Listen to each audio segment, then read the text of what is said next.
Okay, and so these are the settings that we're going to be going with this game. If you want to play along with me and follow along as a kind of walkthrough for your first game, you want to set these settings. You're not going to get in the exact same game that I'm playing, but I might upload this particular save so that you can follow along with me as exactly as we can get.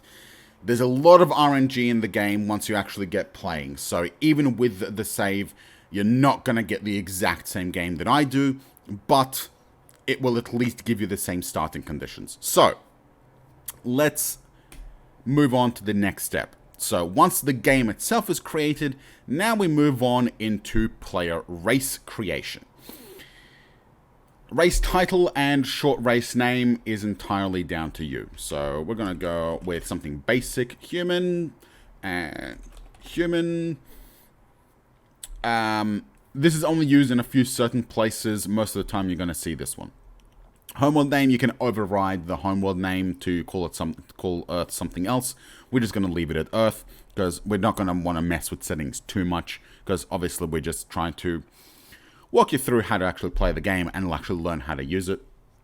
Obviously, we do not want to set it as a non-player race. This is our race. We're playing it. It's a player race. You don't want to set it. But this setting is how you create non-player races. So if you want to start an NPR on, say, Mars, you would go through this process once we actually get into the game, and use and tick this to make it an NPR, and then the AI will be engaged and take over.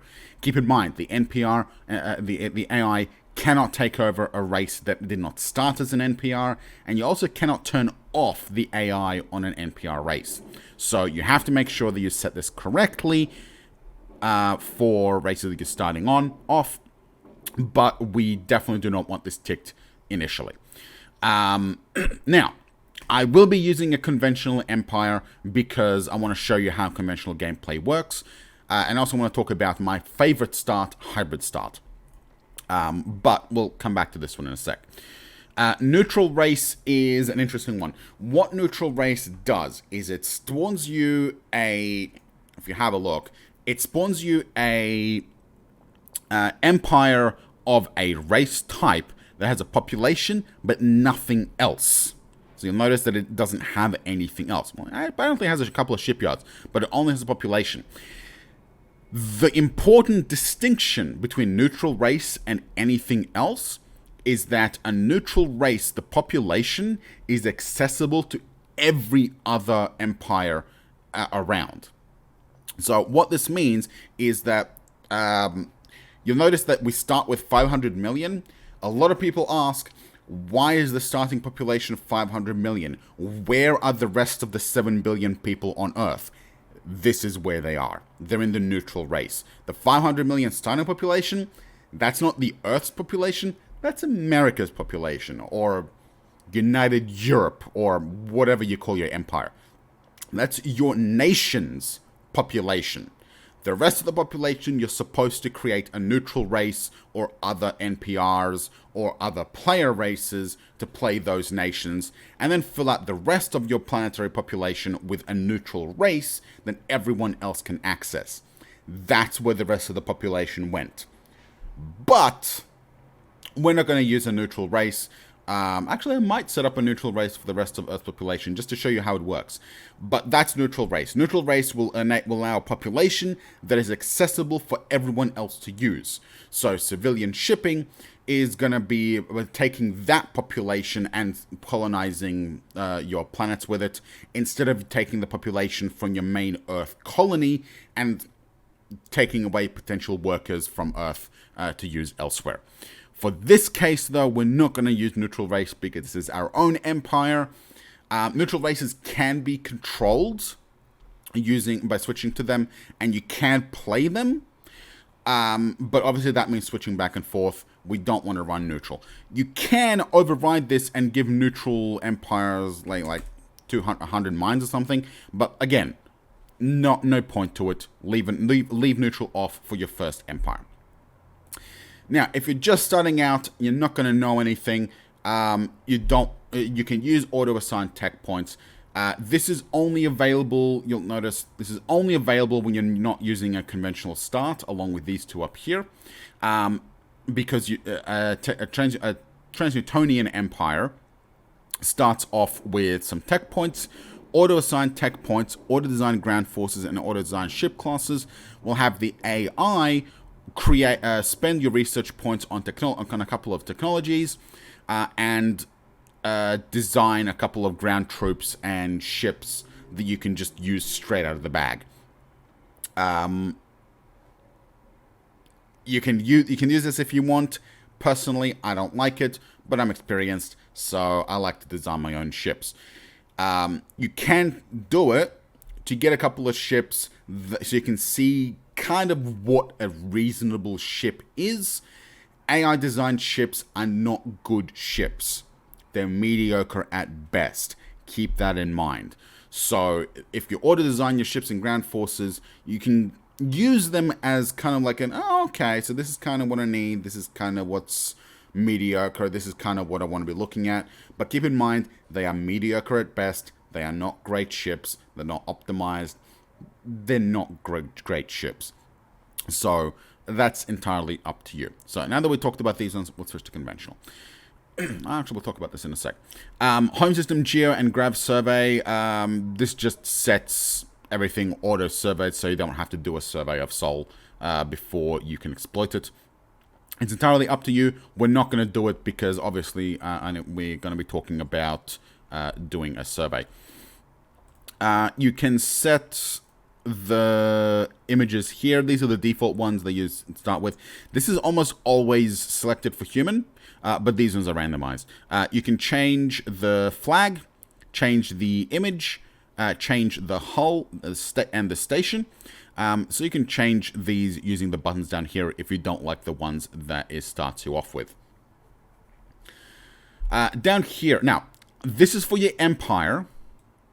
This is for your species itself. Now, the game defaults to humans, but you can always rename it and fiddle around with it. For the first game, don't change these, but I'm going to talk about real quick what they actually do once you actually get used to it. So species name is purely cosmetic. Ideal gravity is the base gravity that is ideal. Obviously, humans are 1G. It's measured in Gs, which is multiples of Earth gravity. Ideal temperature is the most comfortable temperature in degrees Celsius. And ideal oxygen pressure is the oxygen content in atmospheres of a planet. The max atmospheric pressure is currently 4, and it is the absolute maximum atmospheric pressure that a planet can be without imposing penalties. These are the base, these are the deviation. So max gravity deviation is 0.9 Gs. What this means, now this is both in the negative and positive deviation. So from ideal gravity with being 1 and the deviation being 0.9, that means that humans can colonize any planet without any kind of penalties between 0.1 Gs and 1.9 Gs. Keep in mind, you can colonize a planet that has less than your gravity range, but you cannot colonize a planet that has more than your maximum gravity range, except with orbital habs. We'll get to that much later on down the road. So this one is important because this will lock you out of certain planets and stellar bodies. So you can change these if you want, but we're going to leave them as default. Max temperature deviation and oxygen deviation are once again both positive and negative. So because ideal is 14, we can colonize any planet between minus 10 degrees and 38 degrees without any penalties. And maximum oxygen deviation means anything between 0.1 and 0.3 oxygen atmospheres will suffer no penalties. Population density modifier is a multiplier to max population. We'll talk about max population once we get to terraforming and we can see some planets. But setting this higher will let you fit more people and give you a high max pop. Setting it lower will let you fit less max pop per planet. Population growth modifier multiplier is a multiplier to how fast your population grows, so your reproduction rate. Research rate modifier is a multiplier to the research points your race generates. Critically, keep in mind, remember how the research speed, this is global, so this affects every empire in the entire game. This one only affects this one race. Keep in mind that this affects the entire species. So if you get a population from another race that has this at like 1.5, then obviously you want to move your research labs to their colony so that they can work on the research and get you faster research rate. Factory production modifier is, again, the modifier to your standard factories. We're going to leave those as default. Now, determination, diplomacy, expansion, militancy, trade, translation, and xenophobia. The only ones that really matter are the xenophobia and translation, and to an extent, militancy. These you can largely ignore, except for xenophobia and militancy. Militancy has an effect on how fast you gain relation value, as does xenophobia. Xenophobia and translation have an impact on how quickly you can translate and gain intelligence on that species. So the higher the xenophobia, the less effective you are at communicating and establishing contact and stuff like that. Expansion, diplomacy, and determination and stuff like that affect AI mainly. So these are only really important for AI empires, not so important for your own empire, except for the xenophobia. The xenophobia has an impact on how well you communicate with others. So if your xenophobia is 100, you're going to have a hard time communicating with literally everyone out there, even if their xenophobia is 1. Okay, so that's the race done. We're going to leave all these as default.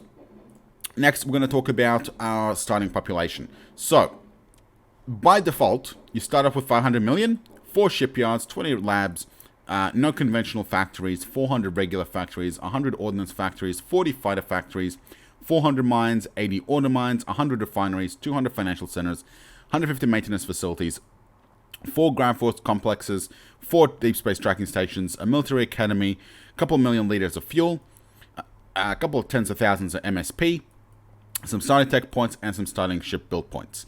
This is for a Trans-Newtonian start. So if you're not doing conventional empire, this is the stuff you get. We'll talk about what these actually are later, but this is what you actually start with. We're going to be starting as a conventional empire, so we start with a lot less. Conventional empires start with 500 mil population, 2 shipyards, 8 labs, 800 conventional factories, 5 maintenance facilities, a ground force complex, a tracking station, and a military academy, and literally nothing else.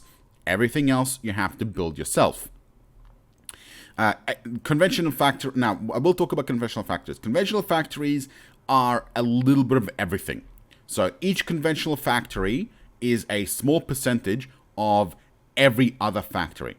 So conventional factories build a small amount, have a little bit of construction, a little bit of ordnance, a little bit of fighter, a little bit of mining.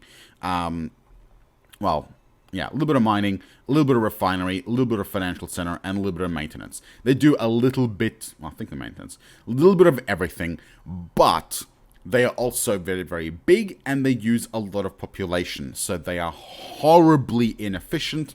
You want to convert them ASAP. We'll talk about conversion once we actually get into the game. Over here, species is obviously going to be human because we don't have any other species.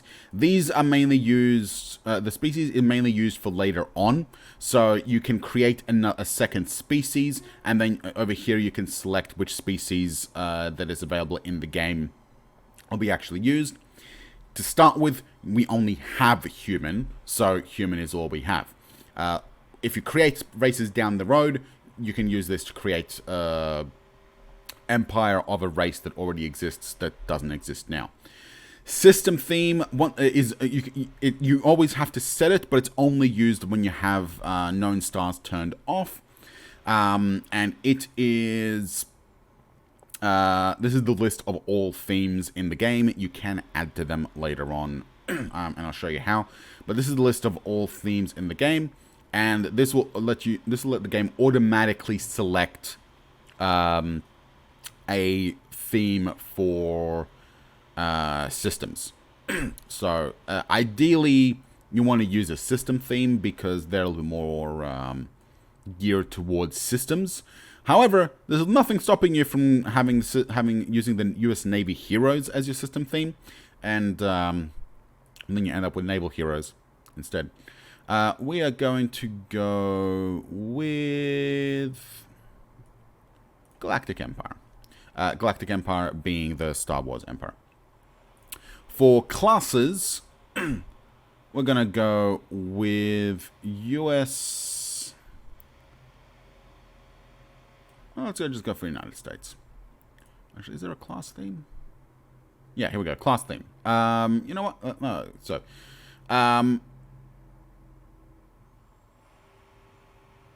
let's go with... You know what? Let's go with Elemental. Why not? Rank theme. So, this is only has an impact right now, and it is easily overridden. So, rank themes are the default starting ranks for all of your officers and commanders. We're going to go with United States. Is there a rank? Yeah. So, this is a different list to systems and classes, because ranks obviously have different settings. We're going to go with United States because obviously it's going to be a lot easier to understand. And name theme is the default name theme for your commanding officers. We'll talk about those and playing around with them a little bit later. This is a different list. It has two interesting elements: Battlestar Greek and Aurora Forum members. So a little while ago, somebody collected all the most prominent members of the Aurora forums, and this is a list of their usernames. So you get some kind of weird names in here. Battlestar Greek is a combination of Greek names, ancient Greek names, and Battlestar Galactica characters. So interesting. I'm gonna go with Battlestar Greek just to play around with.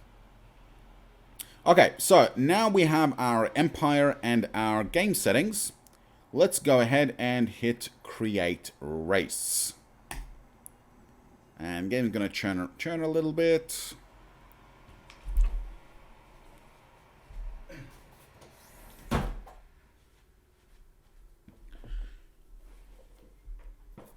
And here we are in Seoul. Now, we have a new race, and you'll notice because the database stores all save files, if we go back in here, you'll notice that we now have our two games. We have our game that we just created and Steve's old game. We can go in here and click delete game and get rid of it. That will keep the database a little bit on the smaller side, and you won't get a giant amount of bloat. I would also strongly recommend that you create a new database for all your save files. Keep them in separate databases, because that way, if one database gets corrupted or anything like that, then you don't lose all your games. It also makes it a lot easier to send the game to other people. Also makes it a lot easier to send the game to other people in case you need help, or in case you need anything modified or changed, or in case you want to fiddle with it. It also makes it a lot easier if you want, once you're more experienced, or if you want to take a look and play around with it. It makes it a lot easier to find things if you're going database diving. So, yeah, we'll just ignore that.